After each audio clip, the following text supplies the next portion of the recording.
Start. The state government is entitled and empowered to fix the age of consent. The state can make reasonable classification, but while making any classification, it must show that the classification has been made with the object of achieving a certain end. The classification must have a reasonable nexus with the object sought to be achieved. In this case, the justification given by the state is only that it does not want to punish those who consummate their marriage.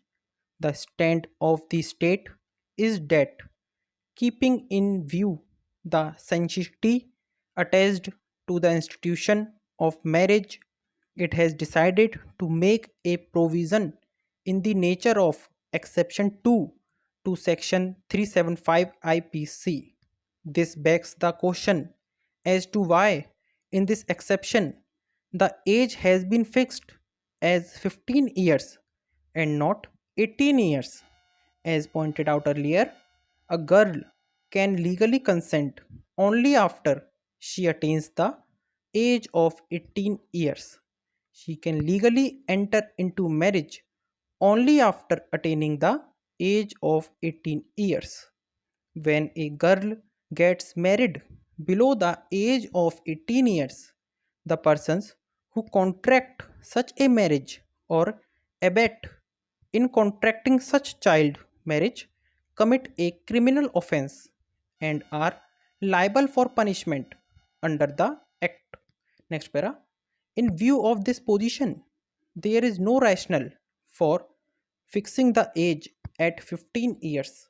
This age has no nexus with the object sought to be achieved, with maintaining the sanctity of marriage, because by law such a marriage is not legal.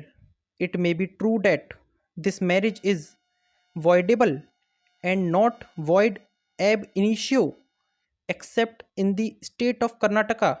But the fact remains that if the girl has got married before the age of 18 years, she has right to get her marriage annulled, irrespective of the fact that the right of the girl child to get her marriage annulled. It is indisputable that a criminal offense has been committed, and other than the girl child, all other persons, including her husband and those persons who were involved in getting married, are guilty of having committed a criminal act. In my opinion, when the state, on the one hand, has laid down that abetting child marriage is a criminal offense, it cannot, on the other hand, defend this classification of girls below 18 years on the ground of sanctity of marriage, because such classification has no nexus with the object sought to be achieved. Therefore, also, exception 2, insofar as it relates to girls below 18 years, is discriminatory and violative of Article 14 of the Constitution of India. There are many other offences where the husband is either specifically liable or maybe one of the accused. The husband is not given the immunity in any other penal provision except in exception to section 375 IPC.